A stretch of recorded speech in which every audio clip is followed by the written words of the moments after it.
अस्सलाम वालेकुम and a very warm welcome. आप देख रहे हैं आज पाकिस्तान। मैं हूं सिद्रा इकबाल। उम्मीद करते हैं कि सरसब्ज और मज़ेदार सुबह आपकी हुई होगी। मेरे लिए आज का दिन बहुत अच्छा है बिकॉज मुझे लगता है कि 21 दिसंबर अगर आप पूरी दुनिया में थोड़ा सा एस्ट्रोलॉजी को या एनर्जी को फॉलो करते हैं तो कहा जाता है कि ये ना सिर्फ विंटर सोलिस्टिस का दिन है बल्कि जो कुछ हम जिन चीज़ों से गुजर रहे थे पिछले एक पूरे साल में और आपको बड़ी हैवी एनर्जीज लग रही थी, जाहिर सी बात है ये आलमी वबा आपके सामने है, मुख्तलिफ मुश्किलात से लोग गुजरे हैं, चाहे वो हेल्थ की सिचुएशन हो, इमोशनली बड़ा डिस्ट्रेसिंग टाइम था, फाइनेंशियली हमने मुश्किलात को फेस किया। इसलिए बड़ा अहम है जी कि अपने आप को थोड़ा सा समेट कर देखें। तो अगर आप भी बहुत ज़्यादा अल्लाह मियाँ से कह रहे थे कि अल्लाह मियाँ बस हो चुकी है, अब कुछ बेहतर कर दें, तो आज का दिन बड़ा अहम है क्योंकि कहा जाता है एनर्जेटिकली एस्ट्रोलॉजी का कई दिहाइयों में सबसे इम्पॉर्टेंट इवेंट आज होने वाला है जिसमें आप देखेंगे कि एक कंजंक्शन फॉर्म करता है जुपिटर और सैटर्न।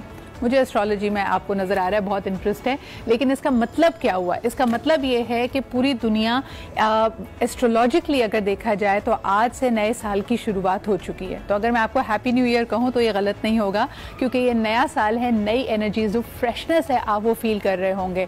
एक्चुअल साल तो चलें 10 दिन बाद शुरू होगा, लेकिन आज के दिन से आप अपने अंदर, अपने इर्द गिर्द के माहौल में बहुत मेजर तब्दीली महसूस करेंगे। और अगर आप ये करें तो मुझे इंस्टाग्राम पे ज़रूर बताइएगा because I am personally very excited about that. लेकिन जी क्योंकि सर्दियों का मौसम है और सर्दियां आते ही लोग रुख करते हैं गर्म कपड़ों की खरीदारी का। वैसे कराची में 2-3 रोज से बहुत ज़्यादा सर्दी थी, अब निस्बतन कम है, लेकिन फिर भी जी हम तो शॉल पहन के खुश हो जाते हैं। और अगर आपको ये कपड़े पसंद आ रहे हैं, go to J. And you can buy them there. अब जी बढ़ते हैं हमारे पहले पैकेज की तरफ कि जो गर्म कपड़े हैं उनको लेने के लिए लोग फ़ौरन जहाँ का रुख कर रहे हैं वहाँ पे कीमतों का क्या हाल है। और सबसे बढ़कर ये क्योंकि ये कोविड का ज़माना है, हमने आपको बार बार रिमाइंड कराया था कि अगर आप प्री लव्ड कपड़े ले रहे हैं या ब्रांड न्यू कपड़े ले रहे हैं, इट डजंट मैटर, घर आके उनको सैनिटाइज करना, डिसइंफेक्ट करना बहुत अहम है। Make sure that you do that. और इसके अलावा जिस तरह की अक्सर बात की जाती है कि घरों में जाहिर सी बातें हीटर्स चल रहे हैं, लोग दुबक के घर के अंदर बैठे हुए हैं, मेक श्योर कि आपका घर और आपके कपड़े, कंबल, चादरें ये सब डिसइंफेक्ट हो। आइए सबसे पहले आपको ये रिपोर्ट दिखाते हैं और उसके बाद प्रोग्राम को आगे लेकर बढ़ते हैं जी। और यही सर्दियां हम अपने स्टूडियो में भी बना रहे हैं। पता नहीं क्यों हमें लगता है कि सदरा माहौल पूरा होना चाहिए, तो हमने एसी चलाए हुए थे, अभी एसी बंद किए, लेकिन घरों में एसी बिल्कुल नहीं चल रहे हैं। प्लीज़ अपनी सेहत का बहुत ख्याल रखें। बड़ी हैरत मुझे इस बात पे होती है कि हम लाखों रुपए अपने घर की तज़ीन व आराइश पे खर्च कर देते हैं, हज़ारों रुपए के कपड़े ख़रीद लेते हैं, महंगी महंगी गाड़ियों की बात करते हैं, लेकिन वो चीज़ जो वाकई आपकी ज़िंदगी के लिए अनमोल है, यानी आपकी सेहत, उसके लिए ना हमें अवेयरनेस होती है बल्कि जानते बूझते हुए, यानी वो कहते हैं ना जैसे हमें बचपन में कहा जाता था क़यामत के दिन आपके तमाम आज़ा गवाही देंगे, तो मेरे ख्याल में सबसे आगे हमारे ये तमाम आज़ा और ख़ास तौर पर हमारा पेट कहेगा कि हमने क्या क्या इसके साथ जुल्म किया है। सिर्फ ज़बान के चटखारे के लिए या दिल चाह रहा है, दोस्तों में बैठे हैं तो हम उसके साथ क्या जुल्म करते रहें। लेकिन इस मौजू को आगे बढ़ाने से पहले आपको ताज़ा तरीन अपडेट्स दें कोविड की। कई लोगों को जी पहले भी इस पर अभाम था और आज तो बिल्कुल एहतियाती का ये आलम है कि उनको लगता है कि कोरोना वायरस है ही नहीं, कोविड-19 है ही नहीं। हालांकि सख्त तरीन इस वक्त सूरत हाल है। ये दूसरी लहर में मेरे अपने बहुत ज़्यादा जानने वाले लोग जो कि यंग हैं, हेल्दी हैं, there up and about, they are testing positive. और बस अल्लाह ताला सब पे रहम करम रखे। लेकिन आपको दिखाते हैं ये लेटेस्ट अपडेट जो आज सुबह की है कि what is the corona virus update in Pakistan right now. Let's take a look. आप देख सकते हैं और आपको बताते चलें जिनके दोस्त अमेरिका में या बरतानिया में, खुसूसन बरतानिया की बात करूंगी, बरतानिया जी एंटर हो चुका है टियर 4 में। इसका मतलब है कि कंप्लीट लॉकडाउन होगा क्रिसमस में, जो कि पीक सीजन होता है बाय द वे उनकी मईशत का, जिसमें रेस्टोरेंट्स में आपको जगह नहीं मिलती। लोग खरीदारी करते हैं, ना सिर्फ अपने लिए करते हैं बल्कि अपने प्यारों के लिए तोहफे तहाइफ खरीदते हैं। लेकिन ये सख्त डिसीजन बरतानिया ने लिया है, टियर 4, जिसका मतलब कंप्लीट लॉकडाउन। लोग अपने अपने घरों में रहेंगे, क्रिसमस अपनी फैमिली के साथ सेलिब्रेट करेंगे, जूम पे करें, कुछ भी करें, लेकिन बाहर जाना बिल्कुल ममनू है। और दूसरी तरफ आपने हमारा हाल तो देखा ही, तो ये बेएहतियाती का आलम है। हमारे साथ मौजूद हैं अवैध पावर्स और आपने देखा कि बड़ी ही सरगर्म इनकी कोशिशें रही हैं थ्रू आउट द मंथ जब हम कोविड का जिक्र करते रहे। मेरे साथ मौजूद हैं डॉक्टर फरहान ईसा। अस्सलाम वालेकुम फरहान। वालेकुम अस्सलाम। क्या हाल चाल है? अल्हम्दुलिल्लाह, thank you for inviting. It is always a pleasure और आपसे गुफ्तगू मेरी जारी रहेगी। एक छोटे से ब्रेक की तरफ भी मुझे बढ़ना है, लेकिन सबसे पहला रिएक्शन आपका लेना चाहूँगी। ये जो बेएहतियाती के मनाजिर हम अपने इर्द गिर्द देख रहे हैं, उस पर being a doctor, being somebody who seen it so closely, आपका क्या रिस्पॉन्स है? सरप्राइज, शॉक और देखते हुए कि कौम एक डिजास्टर की तरफ मूव कर रही है जी। पता नहीं हमारी it's very interesting and very sad कि कैसे समझाया जाए इनको। डेथ्स हर जगह पे हो रही हैं, लोग फेसबुक उठाते हैं, मुझे बताते भी हैं कि यार आज हमारी उसकी डेथ नज़र आ रही है, किसी के अंकल की, किसी के भाई की, किसी की बहन की, किसी दोस्त की, और फिर शाम में कहते हैं let's meet for dinner and let's have a get together. So I mean this is surprising and this is very unfortunate. I mean what does it point to? मुझे लगता है कि हम रह नहीं सकते दोस्तों के बगैर, आउटिंग के बगैर। एक कल्चर भी तो होता है ना। देखिए यूके में यहाँ तक कहा गया कि जो सिंगल बंदा है उनकी हुकूमत ने रिलैक्स किया कि भाई तुम अगर महीनों घर के अंदर तन्हा रहोगे तो हो सकता है कोई नफ्सियाती मर्ज में मुब्तला हो जाओ, तो आप तो ज़रूर जाए मिलें। लेकिन हमारे यहाँ तो माशाल्लाह एक जॉइंट फैमिली सिस्टम होता है। हम घरों में अगर रहते हैं तो 3, 4, 5 अफराद तो अमूमन आपके पास होते हैं। फिर क्या वजह है बाहर निकलने की? आई थिंक केयरलेसनेस है और सेहत लीस्ट प्रायोरिटी है, और और जानते बूझते सुसाइड करते हुए हमारी कौम जो है ना वो बन गई है। ऐसी बहुत सारे चैलेंजेस हैं। पोलियो को ही ले लें, अब पोलियो दुनिया से रेडिकेट हो चुका है, सिर्फ पाकिस्तान और अफगानिस्तान में रह गया है, और पाकिस्तान में अभी भी लोग सीरियस नहीं है, they have doubts about it. जबकि अगर इस्लामिकली भी बात करें तो सारी इस्लामिक कंट्रीज़ में भी ड्रॉप्स पिलाए जाते हैं। जब उम्रा के लिए, हज के लिए जाते हैं, जो सॉर्ट ऑफ हमारा इस्लाम का हेड क्वार्टर समझा जाता है, वहाँ पे भी पोलियो ड्रॉप्स उतरते ही पिलाए जाते हैं। सो ये जो चैलेंजेस हैं, और अभी ये जो बीमारी आई है, ये तो दुनिया में हमारी नेबरिंग कंट्रीज़ हों जो हमारी जैसी हैं, और जो वेस्टर्न कंट्रीज़ हैं जिनके पास इतनी ज़्यादा डेवलपमेंट हेल्थ सेक्टर में हुई हुई है और इतने हेल्थ कॉन्शियस हैं, उधर एक क्राइसिस आया हुआ है और हम अभी तक आंखें बंद किए हुए हैं। और फरहान भाई, इसके ऊपर हम मजीद भी बात करेंगे। जो आंख के सामने होता है वो हमारी प्रायोरिटी बन जाता है। इसमें कई दफ़ा तो ये कहा जाता है कि मुतवस्सित और गरीब तबके के पास वो वसाइल ही मौजूद नहीं है, लेकिन दूसरी तरफ हमारी अपनी बेएहतियाती, जिसका कोई मेरे ख्याल में उसके लिए आपको एक्सक्यूज़ नहीं बना सकते। इस पर बात करते हैं एक छोटे से ब्रेक के बाद।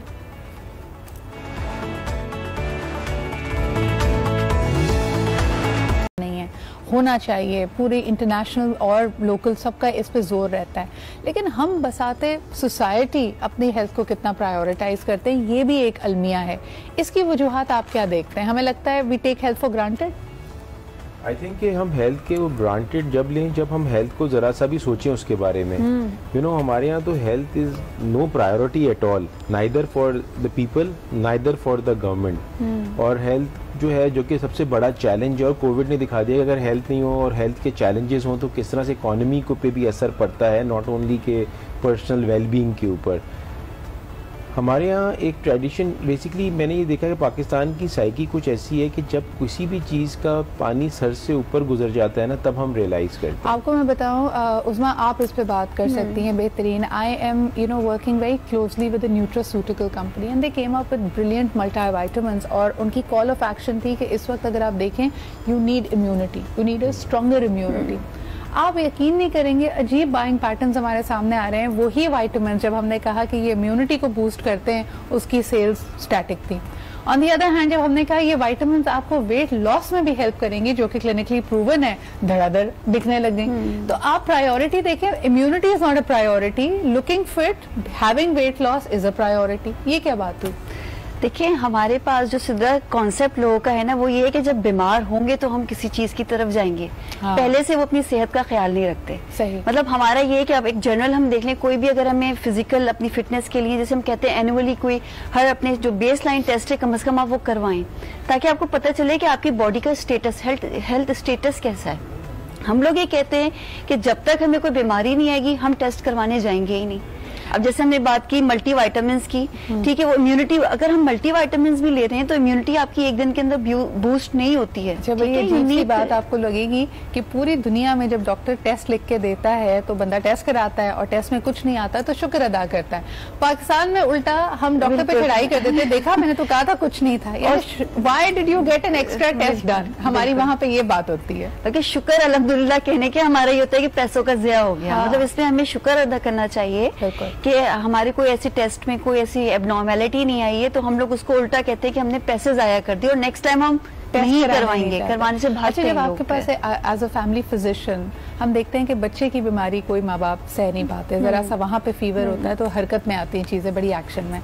अपनी एडल्ट्स की अगर सेहत की बात की जाए, हस्बैंड एंड वाइफ की, उसके लिए कितना जल्दी रुजू करते हैं या लिंगर होने देते हैं बीमारी को? देखिए सिद्रा, यहाँ पे जो कॉन्सेप्ट है ना वो ये है कि अगर खानदान में किसी को सेम सिम्टम अलामात के साथ किसी को बीमारी थी तो उसने वो मेडिसिन ली थी तो वो खुद ही से पहले अपने आप को ट्रीट कर लेते हैं और प्रिस्क्रिप्शन पे चले जाते हैं। जब तक हमारे पास पेशेंट आते हैं ना, पहले से ही वो 3-4 एंटीबायोटिक का लेके ही आया हुआ होता है, तो हमारे पास कोई वो नहीं होता। देखिए कुछ एंटीबायोटिक्स ऐसी होती हैं कि हमें कुछ सर्टेन सिचुएशंस के लिए बचा के रखनी होती है, इवन वो भी लेके आ गए होते हैं और बल्कि इंसिस्ट भी करते हैं कि और आपको पता है डेली बेसिस पे एंटीबायोटिक चेंज हो रही होती है। एक डोज से देखें एक फर्क नहीं पड़ता, कोई जादू की पुड़ी नहीं है कि आपने ली और वेरी नेक्स्ट डे आप खड़े हो जाएंगे। इट टेक्स टाइम, 2 से 3-4 रोज हम देते हैं, लेकिन वो चाहते हैं कि अगले दिन ही हम बिल्कुल सही हो जाएं। अगर आज काम नहीं किया तो दूसरी एंटीबायोटिक, और इवन डोज का उनको अंदाजा नहीं होता कि हमने कितनी डोज में ये ली है। अच्छा उस्मा, ऑल्दो आप लोगों के लिए कॉल्स आ रही हैं और लोग आपसे डायरेक्ट सवाल भी करना चाहेंगे, लेकिन मैं एक फरहान भाई से बात करती हूँ, उसके बाद ये कॉल लेती हूँ। फरहान भाई मुझे बताएं कि ये जो खुद सेल्फ प्रिस्क्राइब मेडिसिन हैं, पूरी दुनिया में लोग कहते हैं कि आप केमिस्ट के पास जब तक पर्चा, डोजेज, डेट उस पर लिखी हुई ना हो और उसकी एक मुद्दत होती है, ये नहीं कि आप कोई 4 साल पुराना नुस्खा लेके पहुंच जाए और आपको वो दवा मिल जाए। हमारे यहाँ ये सब चीज़ें इन प्लेस नहीं है। इसके लिए आप किसको कसूरवार समझते हैं? आई थिंक कसूरवार से ज़्यादा कसूरवार सब हैं, इवन डॉक्टर्स।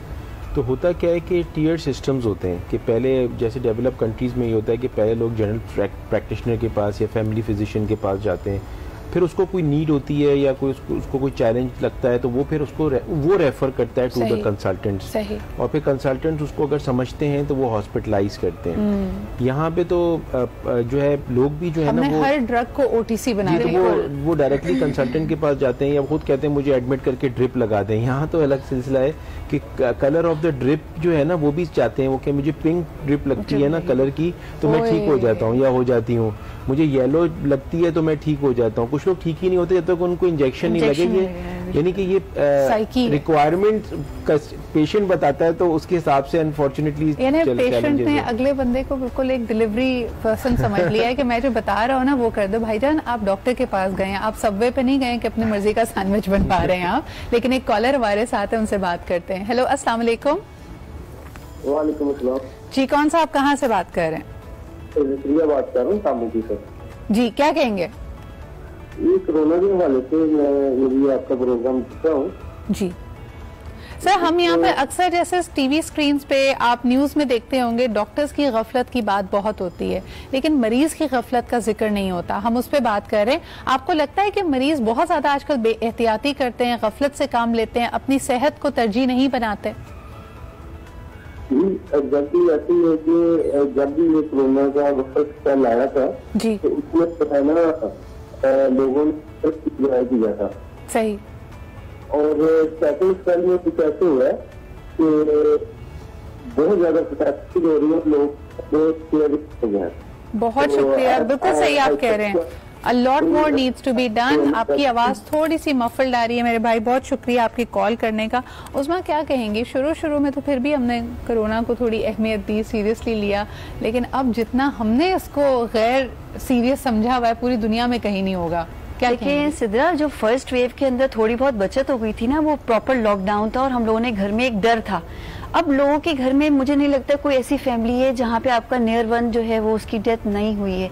इसके बावजूद लोग नहीं समझ रहे हैं, वही अपनी, आप देखें कल भी मैं एक इनविटेशन मुझे आया कि गैदरिंग है। अब एक सुनने में तो आ रहा है कि स्मॉल गैदरिंग है, ज्यादा क्राउडेड नहीं है, सो पीस का ख्याल रखा जा रहा है, लेकिन लोग नहीं कर रहे हैं। ना आप उस गैदरिंग में जाएं, ना कोई मास्क पहना हुआ होता है, ना कोई एक प्रॉपर डिस्टेंस होता है, और सब डिस्कस भी कर रहे होंगे। मजे की बात ये होती है कोरोना ही डिस्कस हो रहा होता है टेबल पे, लेकिन कोई उसको जो है वो एहतियात नहीं कर रहा। तो मुझे बताएं, जब हम लोग ही रिस्पॉन्सिबल नहीं होंगे तो हम कैसे इससे वो करेंगे? और मजीद मोर्टेलिटी शरह-ए-वात बढ़ रही है। आप टास्क फोर्स का क्योंकि हिस्सा भी रहे हैं फरहान भाई, तो कराची इस वक्त गढ़ तस्वुर किया जा रहा है क्योंकि सबसे ज़्यादा केसेस हमारे यहाँ सामने आ रहे हैं।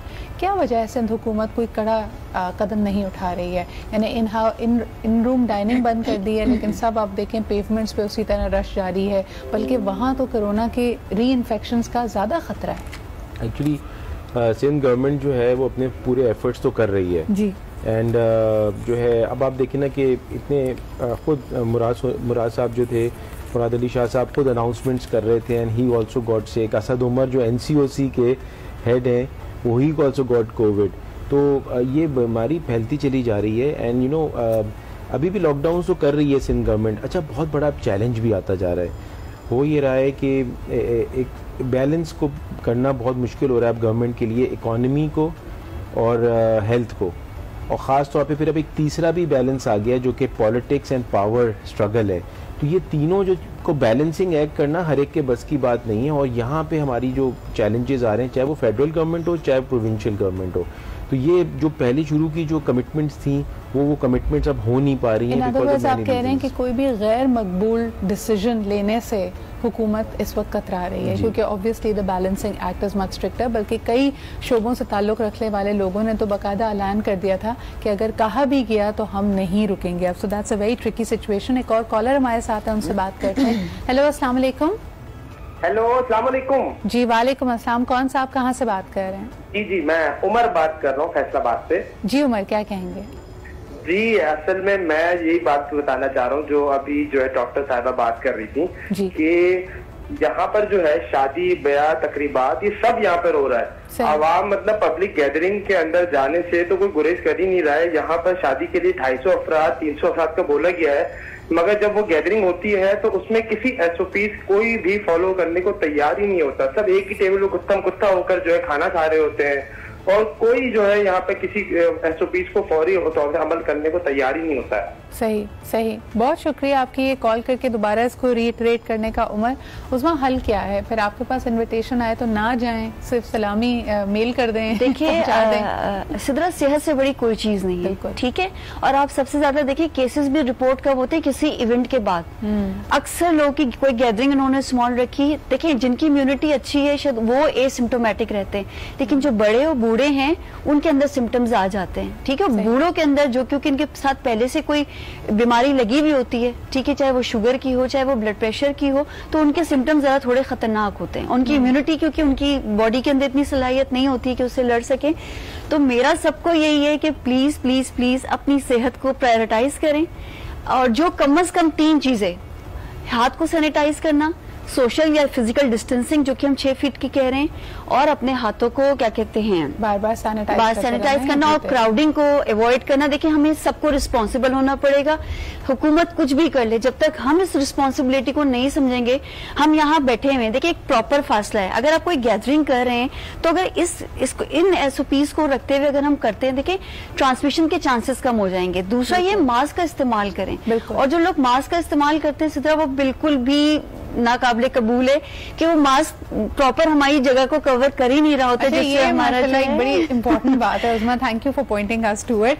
मास्क लगाने का मतलब हरगिज ये नहीं है कि थोड़ी पे जी एक मास्क आपका टिला हुआ हो, सिर्फ आपके होंठों को कवर करे। ये जो आपकी नाक है ना, जिसके लिए वैसे भी आप बड़े टची और सेंसिटिव रहते हैं, क्योंकि कई लोगों के बारे में कहा जाता है नाक बहुत ऊंची है, इस नाक को ढांपना बहुत जरूरी है, जिसके लिए आप तमाम तदाबीर करें। Thank you so much. Doctor Farhan हमारे साथ मौजूद है, डॉक्टर उस्मा यहाँ पे थी। बड़ी अहम बातें हैं जी, हम तो बार बार कहते रहेंगे, चाहे आप किसी एक शख्स का भी अगर दिल बदल जाए ना, तो मुझे लगता है इस मैसेज का, इस सेगमेंट का जो फर्ज है वो पूरा हमने कर दिया है। बहुत शुक्रिया आप लोगों की आमद का। एक छोटा सा ब्रेक लेते हैं। ब्रेक के बाद जो मैंने आपसे प्रॉमिस किया था, there is a very important segment, psychology से रिलेटेड है। जितने लोग पेट लवर्स हैं या अपने घरों में एनिमल्स रखते हैं, क्या आपको पता है कि आपसे नजर बचाकर या आपकी गैर मौजूदगी में कभी कभार आप ही के घर के बच्चे बहुत ही जालिमाना रवैया रखते हैं अपने पेट्स के साथ? ये क्यों कर होता है? क्यों छोटे बच्चे कई कबार छोटे एनिमल्स को टॉर्चर करते हैं? जरा इसकी तह में जाएंगे और इसका कोई हल निकालने की भी कोशिश करेंगे। हमारे साथ रहिए।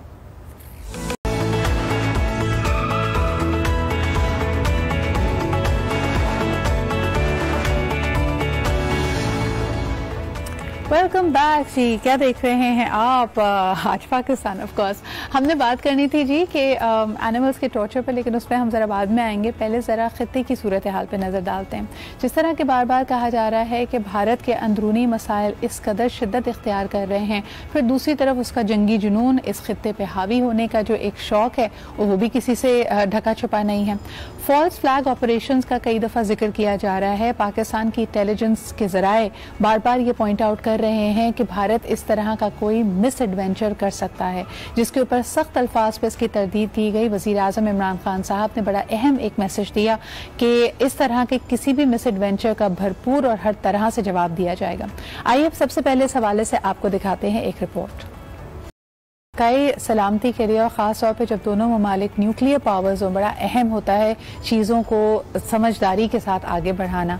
एक दफ़ा फिर अक़वाम मुत्तहिदा के सामने पाकिस्तान ने ये पूरा सिनेरियो रखा है एंड आई होप कि अक़वाम मुत्तहिदा और आलमी क़ुव्वतें इसका नोटिस लेंगी। इस वक्त हमारे साथ मौजूद हैं तज्ज़िया निगार हैं दिफाई मामलात और ख़ुसूसन ख़ित्ते की सूरत हाल पर इनकी गहरी निगाह है। हमारे साथ मौजूद हैं ब्रिगेडियर गज़नफ़र। अस्सलाम वालेकुम गज़नफ़र साहब।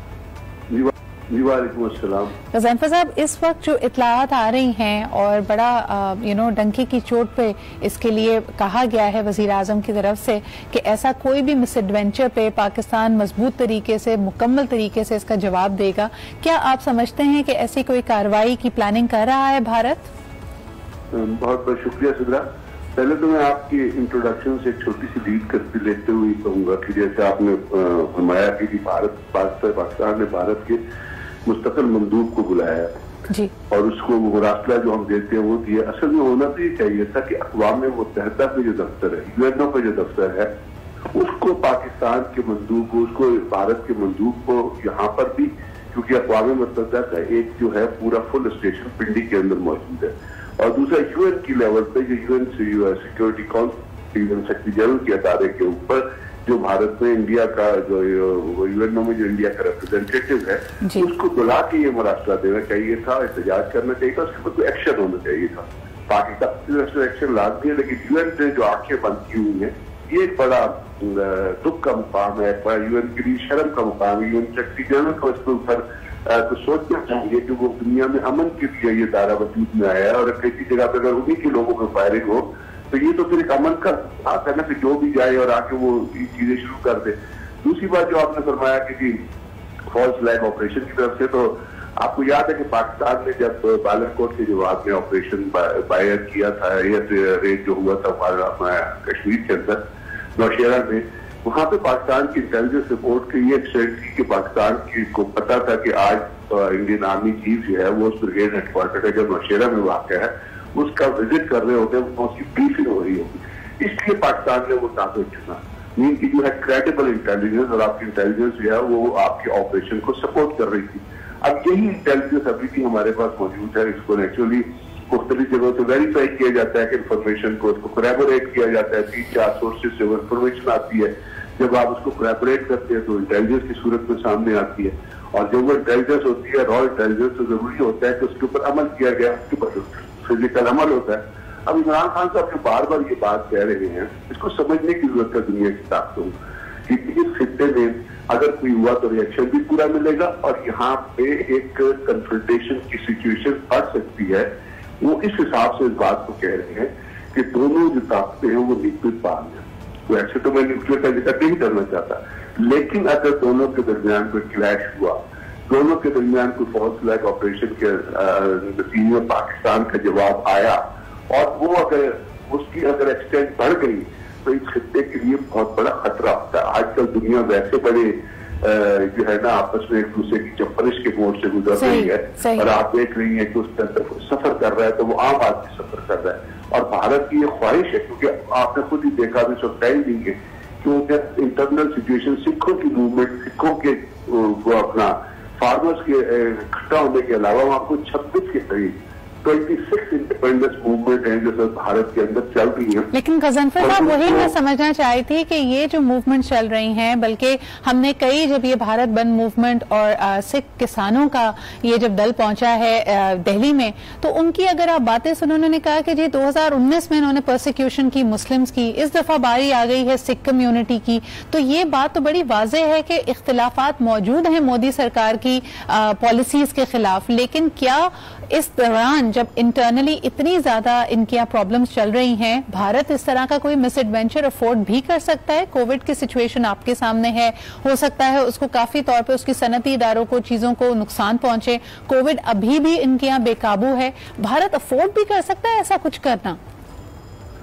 सिर्फ मिलिटरी, अगर आप इसका जवाब चाहें आर्मी के मिलिट्री के पॉइंट ऑफ व्यू से, और मिलिट्री की जब मैं बात करूंगा तो उसमें आर्म फोर्सेज आ जाती है और आपकी डिफेंस पॉलिसी आ जाती है, आपकी स्ट्रेटेजी आ जाती है, वो स्ट्रेटेजी या वो टैक्टिक्स जो आप उस मौके के ऊपर बनाते हैं। एक तो ओवरऑल आप स्ट्रेटेजी बनाते हैं, एक आप हालात के हिसाब से जिन चीजों को तजवीज करते हैं, अगर आप उसके हिसाब से जवाब चाहेंगी तो उसका जवाब तो ना में होगा कि नहीं, भारत के अंदर के हालात जो है इस वक्त इस बात की इजाजत नहीं देते। इन तमाम चीजों को छोड़ दीजिए आप, जो वो कश्मीर फार्मर्स का जो इकट्ठा होता है इसको छोड़ दीजिए।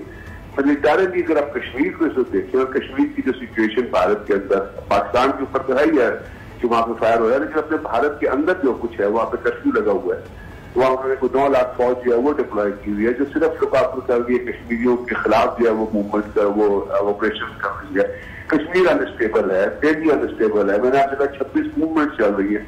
तो मिलिटरली कोई अक्लमंद क़यादत अगर सोचने पे बैठेगी और डिबेट करेगी किसी चीज को, तो उसका जवाब मिलिट्री की तरफ से भी और पॉलिटिकल सर्कल्स की तरफ से भी नो में मिल रहा है।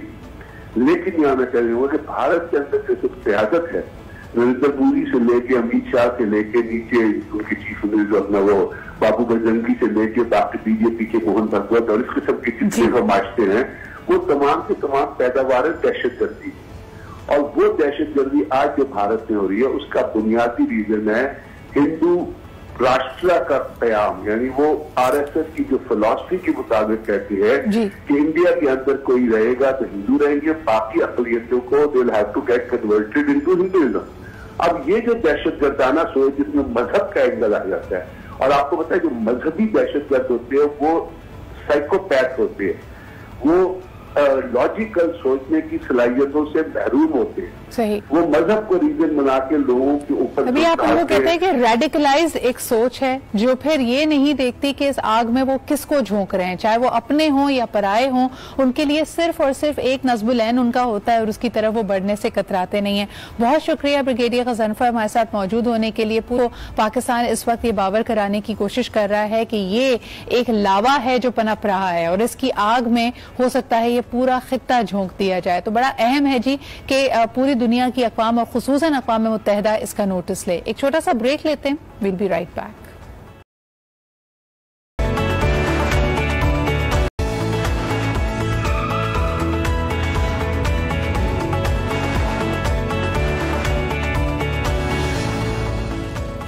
And welcome back. आप देख रहे हैं आज पाकिस्तान। जनाब अली, क्या आपने कभी इस बात पर गौर किया है कि दुनिया में लगभग 6 से 7 अरब लोग रहते हैं और यकीनन उनकी अलग अलग ख्वाहिशें होंगी, अलग अलग जर्नीज होती हैं, पाथ होते हैं, किसी की जिंदगी में बहुत सारी खुशियां आती हैं, फिर यकायक कोई टर्न आता है, फिर उसके बाद the story does not and till everything is okay. ये बात पे तो हमें यकीन होना चाहिए, लेकिन इस उतार चढ़ाव में हमें ये बात याद रखनी चाहिए कि not everybody will have the same chronology of things, जो कि अनफॉर्चुनेटली सोसाइटी एक तरह से डिक्टेट करती है। हम कहते हैं कि जी पढ़ाई पे फोकस करने की उम्र है टीनेज, आप कुछ और मत कीजिए। तो जो बच्चे अगर कोई गोल्स लेके चलते हैं, एथलीट्स बनना चाहते हैं, स्पोर्ट्स स्टार्स या म्यूजिक या किसी चीज को परसू करना चाहते हैं, शदीद मुजम्मत का सामना करना पड़ता है। फिर उसके बाद अगर अपने कल्चर को देख लें, बल्कि दुनिया भर में भी एक्सपेक्ट किया जाता है कि खवातीन शादी कर लें, फैमिली स्टार्ट कर लें in their 20s। If somebody is unable to do that तो उसको फॉरन लेबल लगा देते हैं कि तुम तो लेट हो गई, तुम तो हार गई, ये जो गेम है इसमें आपके तो 6 नहीं हारे, आपकी लूडो नहीं चल रही है, सारी गोटियां बंद हैं। तो ये जो हमारा दूसरों को देखकर एक भेड़ चाल का एनवायरनमेंट है, इस पे जरा बात करने की जरूरत है। आज बात करते हैं जिंदगी की टाइमिंग के हवाले से। यानी अगर आपने 35 की उम्र तक अपना घर नहीं बनाया है या आपके बच्चे के लिए आपने कोई सेविंग्स करनी शुरू नहीं की है, 40-45 की उम्र में आपने बच्ची का जहेज बना के एक साइड पे नहीं रख दिया है, तो क्या वाकई एक फेलियर है? क्या आपको हक नहीं है अपनी जिंदगी की टाइमिंग को एक्सप्लोर करने का? ये अल्लाह ताला ने आपके लिए क्या लिखा है आगे, आपने किस तरफ को जाना है, बजाय इसके कि हम डिक्टेट करते रहें कि नहीं राइट टाइम करने का यही है, इफ इट इज नाउ और नेवर। इस पर जरा बात करते हैं। आज मेरे पास जबरदस्त पैनल मौजूद है, माहिर नफ्सियात है जी, डॉक्टर फराह खान हमारे साथ हैं। क्या चीज मजबूर करती है इस गेम में बंधे रहने के लिए, इसके रूल्स को अप्लाई करते रहने के लिए, जरा इनसे जानेंगे। इसके अलावा जी हमारे साथ मौजूद है Ufaq Mujahid Baloch, she is a youth activist. इनसे भी बात करेंगे और जानेंगे कि what all is happening today. जनाब मेरी गलती है, मैं जरा इधर उधर हो रही थी तो समझ नहीं आ रहा था किस कैमरे पे हूँ, लेकिन अब मैं आपसे बात कर रही हूँ। दोनों फराह को और उफक को प्रोग्राम में वेलकम करना चाहेंगे। आपकी कॉल्स भी लेंगे, नंबर आपके सामने। अस्सलाम वालेकुम। Thank you so much for making time. Farah, जिंदगी की टाइमिंग जो हम चाहते हैं हम कंट्रोल कर लें, इस वक्त ये होगा 1 मिनट को नापने की, कंट्रोल करने की कोशिश करते हैं। सुबह से नहीं आपने देखा अम्मियां डांटने लग जाती हैं, नाश्ता अगर तुमने 5 मिनट लेट किया है तो इसका मतलब है पूरा दिन अब तुमने खराब कर लिया। क्या कहेंगी इस बारे में? वालेकुम अस्सलाम सदा, thank you so much for having me over again. Very beautiful topic, specially जो आजकल की नीड है। और जिस तरह आप मेंशन कर रही हैं कि वो 5 मिनट ऊपर नीचे हो जाना, तो मैं बीइंग अ क्लिनिकल साइकोलॉजिस्ट यही मेंशन करूंगी कि टाइम को पकड़ के नहीं रख सकते। You can not control time, however you can plan time. हम लोग क्या कंफ्यूज हो जाते हैं, हम चाहते हैं कि चीजों को पकड़ के जकड़ के लेकर चलो और हमारे हिसाब से चीजें चले, ऐसा नहीं होता है। अगर आप प्लान कर लेते हो कि आपने पूरे दिन में किस तरह से चीजों को एक्टिविटी को करना है कंडक्ट, और फिर डे एंड में उसको चेक करें, so that nobody practices this कि आपने क्या करना है और किस तरह करना, और फिर उसके बाद वो एंड में कंप्लीट हुआ या नहीं हुआ है। Farah is saying is so important, क्योंकि आपका दिन हफ्ता बनता है, हफ्ता महीना बनता है, महीने साल बनते हैं। कभी कभार आप जिंदगी को पलट कर देखते हो और कहते हैं ना कि भाई वही 24 घंटे हमें भी दिन में मिले थे, हफ्ते के वही 7 दिन मिले थे, फलाने शख्स ने इतना कुछ कैसे अकम्प्लिश कर लिया, आपने क्यों नहीं किया। तो उसी को जरा तोड़ के देखिए कि 1 घंटा 1 मिनट जो आपको मिला है उसका आप कितना सही इस्तेमाल कर रहे हैं। लेकिन उफक, एक बात कहाँ पे करना चाहूंगी, मुझे किसी ने बड़ी अच्छी, because I keep telling people I have a number of coaches, और कोच जिंदगी में होना बहुत जरूरी होते हैं। जिन लोगों को लगता है कि वो अफलातून है और टीचिंग सारी वो स्कूल कॉलेज में कर चुके हैं, you are doing your self a disservice. अपने लिए प्लीज कोचेस और mentors and therapist and people who you can talk to, अगर आपने जिंदगी में आगे लेवल अप करना है, ये बड़े अहम है। तो हम बात कर रहे थे किसी तरह के ग्रुप सेशन में बैठे हुए, तो वहां पे खातून का इरादा था शायद नेक्स्ट मास्टर्स करने का, लेकिन वो किसी अचंबे में थी, बच्चे उनके छोटे थे। उन्होंने कहा देखो जी, मेरी उम्र है इस वक्त 39 ईयर्स और अगले साल मैं 40 साल की हो जाऊंगी, तो मैं मास्टर्स शुरू करूं भी या ना करूं। And my coach said something so beautiful, she turned around and she is like, देखो वेदर और नॉट के तुम मास्टर्स शुरू करो, तुम अगले साल फिर भी 40 की हो जाओगी। अब सोचना तुमने ये है कि do you want to be another masters at 40 और do you want to be where you are. तो ये हम चीजें इस तरह क्यों नहीं सोचते हो फक? हम हमेशा एज को, चीजों को देख रहे होते हैं, ये शुरू किया, इसके लिए तो बड़ी देर हो गई है, इसके लिए भी बहुत जल्दी है। आप कैसे देखते हो? सिद्रा, सबसे पहले अस्सलाम वालेकुम and thank you so much, आपने इनवाइट किया। अच्छा, जहाँ तक बात आई ना, इस बात के 2 पहलू हैं। एक ये कि जो आपने कहा, जो अक्ले कुल समझने वाली बात होती है खुद को, तो हम ये चीज भूल जाते हैं कि हम दूसरों के जो एक्सपीरियंस है, आपने मेंटोर वाली बात की जी, तो जो मेंटोर बनने की स्टेज पे आता है वो काफी अपनी लाइफ के मरहलों से गुजरा हुआ होता है, तो उसके एक्सपीरियंस से हम जो सीख सकते हैं वो शायद सीखने में हमें और 10 साल लग जाए। सही, तो इसलिए हमें ध्यान इस तरफ भी देना चाहिए। अच्छा, और जहां आपने ये दूसरी बात की, मास्टर्स वाली जो एग्जाम्पल है, मेरे नज़दीक ये बहुत रिलेटेबल बात है, क्योंकि बात वही, हम ये सोचते हैं कि अभी तो इतना टाइम लग जाएगा, 5 साल और मैं ज़ाया करूं बैठ के, तो हम ये रियलाइज नहीं करते कि अगर हम नहीं भी कर रहे तब भी हम वहीं पे बैठे हुए। बिल्कुल, और इसकी एक बहुत अच्छी मिसाल है कि वो तमाम चीजें जिसके लिए आप अपने आप को कुड़ते रहते हैं ना, हम ब्लेम करते हैं कि यार अम्मी अबू ने उस वक्त पैसे नहीं दिए, मैंने फलानी जगह जाके ये वाला कोर्स करना था, या मैंने अंग्रेजी नहीं सीखी क्योंकि मैं अच्छे स्कूल में नहीं गया था। आपको जिंदगी हर लम्हा ये मौका देती है कि आपकी जो भी आप समझते हैं कि ख्वाहिश है या एहसास महरूमी है, आप उसको फुलफिल कर सकें, लेकिन हम करना ही नहीं चाहते। एक कॉलर हमारे साथ है, उनकी बात भी सुन लेते हैं। हेलो, अस्सलाम वालेकुम। प्रोफेसर डॉक्टर अदनान इस्लामाबाद से बात कर रहा हूँ। अस्सलाम वालेकुम अदनान साहब। वालेकुम अस्सलाम। देखिए, वक्त एक ऐसी चीज है जिसको कैद नहीं किया जा सकता। वक्त के लिए हमें अपना शेड्यूल जो हमारा बना होता है उस पर हमें चलना होता है। क्या खोया क्या पाया ये तो अल्लाह की तरफ से होता है। लेकिन अगर हम ये कह दें कि अब हम नहीं कर सकते, इस उम्र में आ गए, ये काम नहीं हो सकता, नहीं हो सकता है। अल्लाह ताला ने वो वक्त बेहतर रखा हो और वो वक्त जो हमने खो दिया, उस वक्त में अगर हम वो काम करते तो इतना कामयाब ना होते। मैंने खुद 12 मास्टर्स किए, MPhil PhD और मुख्तलिफ कोर्सेज और खाने पकाने का कोर्सेज किया। तो वक्त के साथ साथ मैंने किया, बाद दफा मेरा काम रह गया, लेकिन आगे जाके जब मैंने एमएससी साइकोलॉजी में की तो मुझे वो वक्त मिल गया और मैंने कहा कि अब मुझे ज्यादा मजा आ रहा है इस उम्र में पढ़ने का, तजर्बों का। तो वक्त जो है एक ऐसी चीज है कि जो भी वक्त आपको मिले उसको अवेल करें, ये ना कहे कि हमने ये वक्त खो दिया तो दोबारा नहीं मिलेगा। आप लिखें, पढ़ें, सब कुछ करें और वो जो वक्त अल्लाह ताला ने आपको दिया है उसको आप हासिल करने की कोशिश करें। रोते नहीं रहे कि बैठ गए अल्लाह क्या होगा, फलां क्या होगा, जो औरतों की आदत होती है, मर्दों की आदत होती है। पिछले वक्त को याद करना और ये वक्त मस्जिद खो देना। आखिरी मिनट पे आपने बचा लिया मर्दों का भी जिक्र करके, बहुत शुक्रिया कॉल करने का, जबरदस्त आपने बात की फरा। लेकिन इसको अगर हम प्रैक्टिकल, जो हमारे यहाँ सो कॉल्ड प्रैक्टिकल लाइफ होती है, उस पर अप्लाई करें, समाजी रवैये तो इसके बरक्स है। मिसाल के तौर पर खवातीन, वो लड़की जो 28-29 उम्र की हो गई है तो उसको फौरन कहा जाता है इट्स ऑलरेडी टू लेट, शादी, आपको बच्चे रिश्ते नहीं मिलेंगे। 20-21 उम्र की जो बच्चियां होती हैं उनके वालिदैन परेशान होते हैं, वजीफे बताने शुरू कर देते हैं, ये पढ़ो अच्छा रिश्ता आएगा। तो ये क्या सारे मामला? अभी कॉलर ने जो बात बोली ना कि कहीं कोई आगे बढ़ने के लिए कोई वक्त मुकर्रर नहीं होता, इस चीज से मैं ये चीज मेंशन जरूर करना चाहूंगी कि सिद्रा, अगर हम बोल रहे हैं ना कि हम वक्त को लेकर प्रेशराइज हो जाते हैं, चाहे वो लड़कियों के लिए शादी का इशू हो या लड़कों के लिए जॉब का इशू हुआ कि जैसे कमाने का, हाँ, कि जैसे बेंचमार्क पढ़ाई कंप्लीट होती है कि उनसे पूछा जाता है कि क्या हुआ, नौकरी का हुआ नहीं हुआ, ये सारी चीजें। So I want to tell something, बहुत इंपॉर्टेंट है कि आपका वक्त आपके लिए क्या वैल्यू कैसे डिफाइन कर रहे हैं। हम स्ट्रेस में ही तब आते हैं जब हम दूसरों के क्राइटेरिया के हिसाब से उतरने की कोशिश करें। उनके एक्सपेक्टेशन के हिसाब से मेरा बच्चा अच्छे स्कोर्स नहीं ले रहा, उनके एक्सपेक्टेशन के हिसाब से, उन कौन, सोसाइटी, उनका जो डेफिनेशन थी उसके हिसाब से हमारी बच्ची की शादी नहीं हुई, या हमारे बेटे की सही जगह नौकरी नहीं लगी, या अब वो कोशिश कर रही है कुछ और पढ़ने की, आगे बढ़ने की। तो वो जो हमने एक क्राइटेरिया एक्सेप्ट कर लिया है ना दूसरों के एक्सपेक्टेशन को मीट करने का, तो ट्रस्ट मी सिद्रा, वो सिर्फ और सिर्फ आपके अंदर साइकोलॉजिकल इश्यूज को ही एग्जैजरेट करता है। लेकिन मुझे बताएं, ये तो हमने बात की लार्जर सोसाइटी के पर्सपेक्टिव पे फरा, लेकिन एक ब्रेक पे मुझे जाना पड़ा, वापस आके ये बात जरूर करेंगे कि एक कपल की, पार्टनर्स की, हस्बैंड एंड वाइफ की टाइमिंग और टाइम की अंडरस्टैंडिंग मैच करनी चाहिए।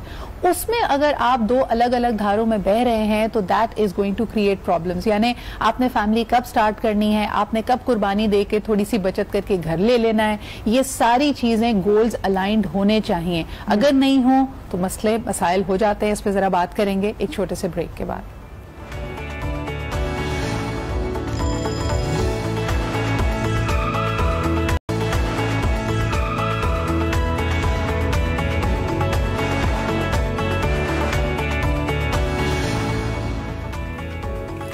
जी जनाब, हमने ज्यादा मुश्किल चीजों को बनाया हुआ है, इसके बारे में कोई दो राय नहीं हो सकती। दुनिया भर में आप देखें, लोग 40 साल की उम्र में ये डिसाइड करते हैं कि वो पायलट या डॉक्टर बनना चाहते हैं। 80 साल की उम्र में उनको लव ऑफ देयर लाइफ भी मिल जाता है। लेकिन हमने लोगों की जिंदगियों को मुश्किल बनाया हुआ है। लेकिन दो लोग जो जिंदगी साथ गुजारने का फैसला करते हैं, उनकी टाइमलाइन यकीनन मैच होनी चाहिए। एक कॉलर हमारे साथ हैं, उसके बाद फराज से और रुफक से इस बारे में बात करेंगे। जी अस्सलाम वालेकुम। अस्सलाम वालेकुम जी, कौन सा, आप कहाँ से बात कर रहे हैं? जी, मैं अशरफ आजमी कराची से बात कर रहा हूँ। मैं लॉस एंजल्स में रहता हूँ और जापान में रह चुका हूँ। जी जी, एक चीज ऐड करना चाहता हूँ। जी बिल्कुल, क्या फरमाएंगे हमारे टॉपिक के बारे में? टाइम मैनेजमेंट का सुल्तान है जी, और अगर इस पे एडजस्ट करें बड़ी बात है। और दूसरी मैं एक चीज देख रहा हूँ कि अंग्रेजी का बेतहाशा इस्तेमाल है। SOP आता है लेकिन किसी को नहीं पता कि SOP का मतलब क्या है। थोड़ा लोगों को वाजे कर देना चाहिए कि ये चीज क्या है। हर आदमी SOP की बात कर रहा है but they are totally confused. बिल्कुल सही, बिल्कुल सही। सर, टाइम के बारे में क्या कहेंगे? Since you spend time in Japan, Japan में मैंने खुद नोटिस किया है कि अगर उनकी जो बुलेट ट्रेन होती है वो 1 मिनट या 30 सेकंड भी लेट हो जाए तो बाकायदा माजरत की अनाउंसमेंट करते हैं, यानी वो वक्त को इतनी अहमियत देते हैं। हमारे यहाँ तो हमें लगता है कि अगले का वक्त, हमारा वक्त, उसको वेस्ट करना शायद हमारा राइट है। यानी किसी को 20 मिनट, आधा घंटा, 45 मिनट इंतजार करा देना, ये तो उसको तो हम अपनी शान समझते हैं। आप क्या कहेंगे? मेरे ख्याल से ये जो है हमारा नेशनल इशू है। तो इसमें जो है लोग थोड़ा गिल्टी फील नहीं करते, आपको टाइम देते हैं और उसके बाद जैसे आते हैं, but never apologise for their own behaviour. तो बात है कि नेशनल इशू है, इसको खुद आदमी सही कर सकता है, दूसरा कोई सही नहीं कर सकता। बहुत शुक्रिया कॉल करने का, thank you so much for that. Ufaq, आपने एक्सपीरियंस किया कि जितना बड़ा आदमी उतनी ज्यादा वेट, यानी हमारे यहाँ मेहमान खुसूसी अगर कोई वीवीआईपी हो तो उनके लिए 1-2 घंटा 1.5 घंटा, हालांकि मुझे कभी कभार हैरत होती है, कई दफा वो दिलासा देने के लिए आ रहे होते हैं शोहदा के लवाहिकीन को, या कोई ऐसी चीज कर रहे होते हैं जहाँ पे they need to be coming across as compassionate leaders, और वो उस तकरीब में भी 2 घंटा लेट पहुंचे। प्रोटोकॉल वीआईपी उनको चाहिए होता है। तो अनफॉर्चुनेटली हमारे यहाँ कल्चर यही बन गया है कि हमें भी कभी हम कहीं जा रहे होते तो हमें भी हमारे आसपास के लोग कहते हैं अरे थोड़ा ठहर के जाना वरना समझेंगे इनके पास कुछ है ही नहीं करना। ये हमारा एक माइंडसेट वो कहते बड़े वेले हैं। एग्जैक्टली हाँ कि टाइम पे आ गए। तो हालांकि इतना पंक्चुअल होना ये बड़ी एक वर्च्यू मैं इसको कहूंगी, क्वालिटी कहूंगी, लेकिन जिस तरह से आपने कहा कि जितना बड़ा इंसान उतना वो देर से जा रहा है,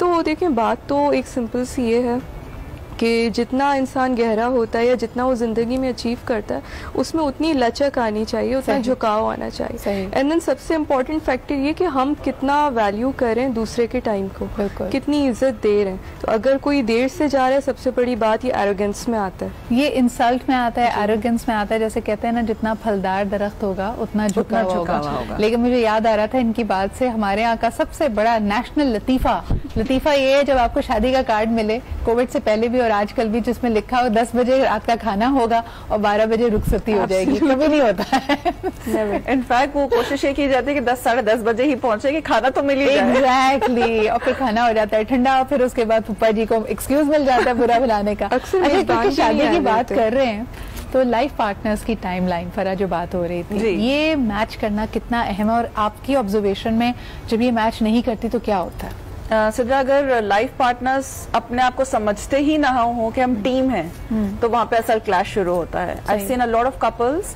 जिनका माइंडसेट इतना डिफरेंट होता है कि पोल्स अपार्ट होते हैं। अगर एक नॉर्थ पोल पे एक नॉर्थ पोल पे फ्रीक्वेंसी मैच कर रही है और एक ही साउथ पोल पे कर रही है, और अलाइनमेंट ही नहीं है, और अलाइनमेंट आती है कम्युनिकेशन के थ्रू और म्यूचुअल गोल्स के थ्रू।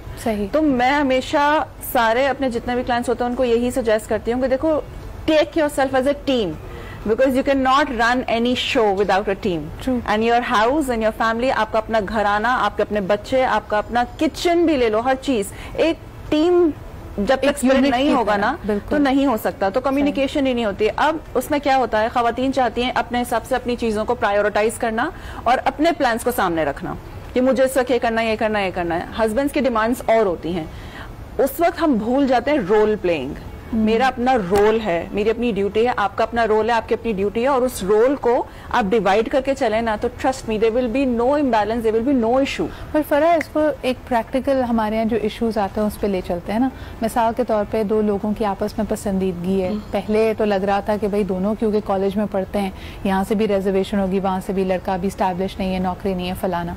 अच्छा जी, कह सुन के ये मंगनी कर लेते हैं। अब उसके बाद लड़का कहता है इंतजार करो, मेरी छोटी बहन है, उसकी भी शादी होनी है, मेरी अभी नौकरी लग रही है। लड़की ने कहा भाई हमारे यहाँ तो मंगनी साल भर से ज्यादा नहीं रहती। ऐसी सिचुएशन में क्या करें? सिद्रा, कहीं कहीं आपको सामने साफ नजर आ रहा होता है कि यहाँ पे चैलेंजेस आएंगे और आ रहे हैं। अब उसमें अगर आप रुकने का फैसला करते हो ऐसे रिलेशनशिप में, तो बाज़ दफा वो टॉक्सिक भी बन जाता है आपके लिए, या आपकी चॉइस है कि आप रुक रहे हैं। तो मैं उसमें यही हमेशा बोलती हूँ कि आप प्लीज कल को अगले को ब्लेम मत करो कि तुमने मंगनी की थी, तुमने साथ नहीं दिया और तुमने जो है मुझे आगे लेके नहीं चले, जबकि वो साफ बात कर रहा था कि देखो मेरी ये कंडीशंस हैं और मैं अभी नहीं कर सकता। तो कभी कभी हम क्या करते हैं, आंखें बंद कर लेते हैं कबूतर की तरह, एक्सपेक्ट करते हैं प्रॉब्लम चली जाएगी। और ये देखिए कई सिचुएशंस में लगता है लोगों को, किसी को लगता है कि साल भर में, अभी हम किराए के मकान में रह रहे हैं, साल भर में हमारा अपना घर हो जाएगा। किसी को लगता है अभी शुरू में मेरे हस्बैंड को बच्चे नहीं चाहिए, लेकिन फिर देखना है इसको बच्चे। Sometimes when people are saying something, take it at face value, जी वो ही सच बात है। हमें जी प्रोग्राम में ज्वाइन किया अहमद राना ने, एंकर पर्सन है 92 न्यूज के साथ। बहुत शुक्रिया अहमद मौजूद होने के लिए। आपसे भी गुफ्तगू करते, लेकिन एक कॉलर हमारे साथ हैं, पहले उनसे बात कर लेते हैं। हेलो, अस्सलाम वालेकुम। वालेकुम अस्सलाम, मैं सिद्रा राशिद मलिक बोल रहा हूँ। क्या हाल चाल है? मैं बिल्कुल ठीक ठाक। राशिद साहब, आप कैसे हैं? बिल्कुल, अल्लाह का शुक्र। अच्छा, ये कहते हैं कि टाइम इज मनी जी, और ये दौलत पाकिस्तानियों के पास इतनी है, शायद किसी और मुल्क के पास इतनी नहीं होगी। हाँ जी। और जो लोग क्रिकेट जानते हैं खेलना, तो मैंने ये देखा है कि छक्के चौके कभी ताकत से नहीं लगते, ये टाइमिंग से लगते हैं। बिल्कुल सही। तो जिंदगी में इसकी बड़ी अहमियत है। कुछ काम तो ऐसे हैं जैसे आपका कैरियर है, शादी है, ये काम वक्त पे होना बेहतर होता है, नहीं तो इंसान थोड़ा सा ट्रैक से हट जाता है। इसकी लेकिन अगर राशिद साहब मैं आपसे पूछूं कि वक्त को अपना दोस्त कैसे बनाया जाए, कई दफा जब हम लोगों को कहते हैं ना कि टाइमिंग इज एवरीथिंग, तो ऐसा लगता है कि हम एक तरह से उनको डरा रहे हैं कि मौके पे चौका लगाना बहुत जरूरी है, तो मैं टाइम को लेके चलना है, ये वक्त अगर गुजर गया, और ऐसी हड़बड़ाहट में भी लोग गलत फैसले करते हैं। क्या कहेंगे आप, वक्त को अपना दोस्त कैसे बनाएं? दोस्त ये है कि अगर आप समझें कि आपका टाइम गुजर गया तो वो गुजरता है, नेवर टू लेट। आप हेस्ट ना करें, जल्दी में कोई काम ना करें। देखिए, एक लोहार की है, 100 सुनार की है। आप सोच समझ के फैसला करें। अक्सर हम ये सोच रहे होते हैं जिंदगी में कि मैं 5 साल पहले ये ऐसे करता, अपनी फिल्म को रिपीट कर रहे होते हैं। कभी ऐसे नहीं होता। आपके पास वक्त होता है, अल्लाह ताला कुदरत मदद करता है। आप अपना कोई भी काम अगर सरंजाम नहीं दे सके, आगे आप उसको सही तरह अवेल करें तो इंशाल्लाह हो जाएगा। बहुत शुक्रिया। बल्कि आपको मैं यहाँ पे एक कुरान की आयत का तर्जुमा भी यही है कि हर डिले में, हर ताखीर में तुम्हारे लिए खैर है। तो कई दफा जब हम अफसुर्दा हो जाते हैं ये सोच के कि जी वक्त गुजर गया है, अब ये नहीं हो सकता, देखिए अल्लाह के घर कोई भी चीज नामुमकिन नहीं है। अगर आपके दिल में ये ईमान है और आप अपनी जुस्तजू जारी रखे हुए हैं, वैसे भी किसी भी अकम्पलिशमेंट को अगर देखा जाए तो 50% आपकी मेहनत है, 50% अल्लाह ताला की कुदरत है। जो आपके नसीब में है वो तो आपको मिलके रहेगा। हमारे साथ मौजूद है अहमद से पूछते हैं, अहमद यही सवाल, वक्त को अपना दोस्त कैसे बनाएं बजाय इसके कि वक्त से हम डरना लड़ना शुरू कर दें कि वक्त तेजी से गुजर रहा है, मुझे तो अभी ये करना है। क्या कहेंगे आप? अच्छा सिद्रा, वक्त जो है वो एक ब्लेसिंग ही है और इसको दोस्त बनाने से ही इसके फायदे हैं। अब अगर जैसे हम सब बचपन में थे तो हमारी जो उस वक्त की प्रायोरिटीज थी वो उस वक्त ही अच्छी लगती थी। वक्त के साथ साथ हम प्रोफेशनल हुए, फिर शादी, फिर बच्चे, और फिर जब अगली एज में हम जाने वाले हैं तो ज़ाहिर है उस वक्त की प्रायोरिटीज बच्चों की शादियां करना या उनके करियर हो जाएंगे। तो हर वक्त के टाइम स्पैन में जो वक्त ने हमें चंक्स दिए हैं, उन चंक्स में अगर हम वक्त के उस अवेलेबिलिटी को, जिसमें जो चीज़ शूट कर रही है उसके अंदर ही हम अपने आप को एक्सप्लोर करें, उसी में फोकस रखें, उसमें ही काम करें, तो शायद हम वक्त को बहुत अच्छा यूटिलाइज कर सकते हैं, फोकस काम कर सकते हैं और इसकी दोस्ती से बहुत से समरात ले सकते हैं। एक चीज़ मैं इसमें ऐड करूँगा कि टाइम मैनेजमेंट जो है वो मैनेजमेंट में एक एडवांस टूल के तौर पे लिया जाता है। उन ममालिक में, उन कॉर्पोरेट ऑर्गेनाइजेशंस में जहां पर टाइम को आप बचा लेते हैं, वहां पर वर्क एफिशिएंसी ज्यादा आती है। यानी टेलीफोन ने, फास्ट कम्युनिकेशन ने, ट्रांसपोर्टेशन ने टाइम को बचाया है लोगों के लिए। उनके काम पहले ज्यादा टाइम में होते थे, अब पूरी इंडस्ट्रियलाइजेशन इसी वजह से आई ना कि पहले जो काम हाथ से किए जाते थे, मशीनें आई और मशीनें सिर्फ इसलिए आई कि ज्यादा वक्त का कारआमद इस्तेमाल हो सकता है। लेकिन उफक, आप क्या कहेंगी कि कई दफा ये भी तो होता है कि इंसान पे ये इल्ज़ाम लगाया जाता है या घर के किसी एक फर्द पे इल्ज़ाम लगाया जाता है कि ये तो हर वक्त अपना ही सोचता है, यानी they are very selfish with time. मिसाल के तौर पे अगर आपका घर बार है, बच्चे छोटे हैं, वो वक्त है मेहनत करने का अपने कुनबे के लिए, उनके लिए कुछ जमा पूंजी करने का, अपनी कुव्वत ख़रीद को, अपने अखराजात जैसे बढ़ रहे हैं उसी हवाले से अपनी माली हैसियत को बढ़ाने का। लेकिन जो लोग वो वक्त ज़ाया कर देते हैं, फिर उसके बाद वो रिटायरमेंट के बाद या जब मुश्किलों में पड़ते हैं तो उनको काफ़ी पछतावा होता है। आप क्या कहेंगी? देखिए, इसमें सिद्रा सबसे बड़ा जो रोल है वो मैं कहती हूँ तवक्कुल का और स्पिरिचुअलिटी का भी है। तवक्कुल इसलिए कि हमें वही वाली आपकी वाली बात मैं मेंशन करूँगी कि जो हमारे लिए लिखा है वो हमें मिलना ज़रूर है, लेकिन उसके साथ साथ बात यही है कि जो वक्त वो हमारे गोल्डन इयर्स गुजर जाते हैं, जिसको हमें अपनी औलाद के साथ, अपनी फैमिली के साथ गुजारना होता है, वो बॉन्डिंग टाइम हम लूज कर जाते हैं। उसके बाद we are only left with money and wealth of this world, ठीक है। लेकिन उसके अलावा दोनों चीज़ों का it's all about creating a work life balance. सही। अब ये काम करना हमारे ऊपर है कि हम किस तरह से उस चीज को बैलेंस कर पाते हैं, और ये मैं कहती हूँ कि हम किसी को ब्लेम नहीं कर सकते। अल्लाह ने हमें अशरफुल मखलूकात अगर बना के पैदा किया है, दैट मीन्स कि हमें अकल और शऊर के साथ पैदा किया है। अच्छा, वक्त कभी एक सा नहीं रहता, ये भी कहा जाता है, और इससे मुझे याद आ रहा है हजरत अय्यूब अलैहिस्सलाम के हवाले से जब कहा जाता है कि उनके सब्र की कोई मिसाल नहीं मिलती। अल्लाह ताला ने उनको दुनिया की हर नेमत से नवाजा था, जिसमें उनकी सेहत सेहत थी, वेल्थ थी, एक हंसता बसता घराना था, लेकिन जब अल्लाह ने उन पे आजमाइश डाली, क्योंकि शैतान ने उनके इर्द गिर्द जो लोग थे उनको वरगलाना शुरू किया था कि ये अल्लाह की इतनी अतात इसलिए करते हैं क्योंकि अल्लाह ने इनको सब कुछ से नवाजा हुआ है। अगर आजमाइश पड़ेगी और अगर मुश्किलात का शिकार हुए तो हज़रत अय्यूब कभी इस तरह अल्लाह की तरफ लौ नहीं लगाएंगे। और हमने फिर देखा कि कई हवालों में कहा जाता है कि 18 साल की शदीद सख्ती, जिसके अंदर उन्होंने अपने घर बार को खो दिया, अपनी औलाद को खो दिया, सारा जो उनके पास जो कारोबार था, पैसा था, यहाँ तक कि सेहत उनकी ख़त्म हो गई, तब भी उनके लबों पे सिर्फ अल्लाह ताला का शुक्र और उनकी अतात रहती थी। तभी वक्त फिर पलटा। तो वक्त पलटता भी है, ये बड़ा एक अहम नुक्ता होगा जिस पे बात करेंगे। एक छोटी सी कॉल ले लेते हैं। हेलो, अस्सलाम वालेकुम। हेलो, अस्सलाम वालेकुम। वालेकुम अस्सलाम। कौन सा, आप कहाँ से बात कर रहे हैं? मैडम, मैं मोहम्मद अवैस बात कर रहा हूँ इस्लामाबाद से। कैसे हैं आप? मैं बिल्कुल ठीक ठाक हूँ। वैसे आप क्या कहेंगे? मैडम, ये जो टॉपिक चल रहा है जिंदगी में वक्त की अहमियत, इस पे मैं बात करना चाह रहा था। जी जी जी, फरमाइए। हाँ मैडम, मैं ये कह रहा था कि आजकल तो जिंदगी में जैसे सब लोग मसरूफ होते हैं ना, लोगों की जॉब वगैरह होती है, तो एक दूसरे को वक्त देना तो बड़ा मुश्किल काम होता है। सब लोग, अगर मैं आपको बताऊं, मैं दोस्तों की तरफ बताता हूँ, वो मोबाइल में लगे रहते हैं, लेकिन वो कहते हैं हमारे पास वक्त नहीं है। वो मतलब दोस्तों के लिए वक्त नहीं होता। मसरूफियात लोगों की बढ़ गई है पहले से, तो इसमें आप क्या कहते हैं, कैसे वक्त निकालना पड़ता है? अब लोग देखिए मोबाइल से लगे होते हैं, लेकिन आपको कहते हैं मेरे पास वक्त नहीं है। ये बड़ी अहम बात आपने की है, क्योंकि अनफॉर्चुनेटली अब हमारा माशरा भी उस तरफ, उस नहज पे पहुंच चुका है कि हम सिर्फ लोगों के यहाँ बहुत खुशी के मौके पे या किसी गम के मौके पे जा पाते हैं, और आम दिनों में हम टाइम ही लेते रह जाते हैं या टाइमिंग मैच नहीं कर पाते। 15 दफा प्लान बनाते हैं, 15 दफा वो प्लान खत्म होता है। वैसे तो कोविड में एहतियात करनी चाहिए, लेकिन कोविड भी आपके लिए रिमाइंडर आया है कि वो जो कितने प्लान बना के छोड़े थे, कई कॉफीज को जाते जाते आपने कहा नहीं जी मैं नहीं जा सकता, अब आपको वो याद आ रही है। एक छोटा सा ब्रेक लेते हैं, वील बी राइट बैक।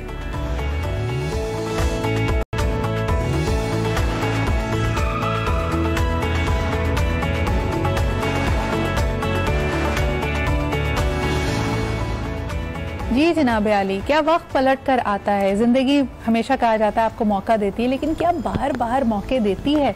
और अगर देती है तो इसमें खास तौर पे आपको कहना चाहिए कि आपके वालिदैन की दुआएं हैं, क्योंकि कई दफा लोग एक मोड़ से अगर गुजर जाएं तो दोबारा वो अपॉर्चुनिटी नहीं मिलती।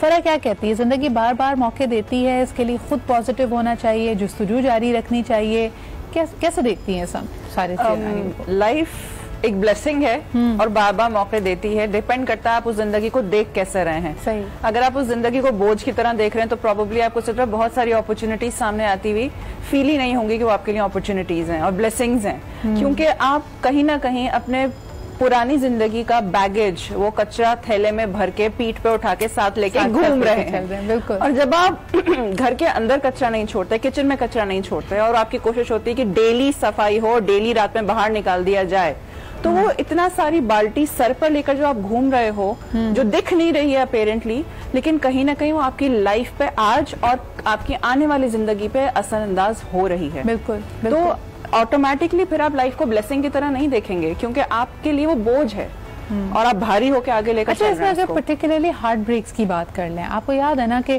लोगों की अगर खुदा ना खास्ता एक मोहब्बत नाकाम होती है, मंगनी नाकाम होती है, शादी नाकाम होती है, मर्द हो या औरत हो, मेरे ख्याल में कई दफ़ा वो इतना अपने आप को क्लोज्ड अप कर देते हैं, उनको लगता है कि अब दुनिया में कुछ अच्छा नहीं बचा, एक नाकामी के बाद अब कोई मुमकिन नहीं है कि दोबारा से कभी मोहब्बत हो या दोबारा से कोई अच्छा इंसान मिले।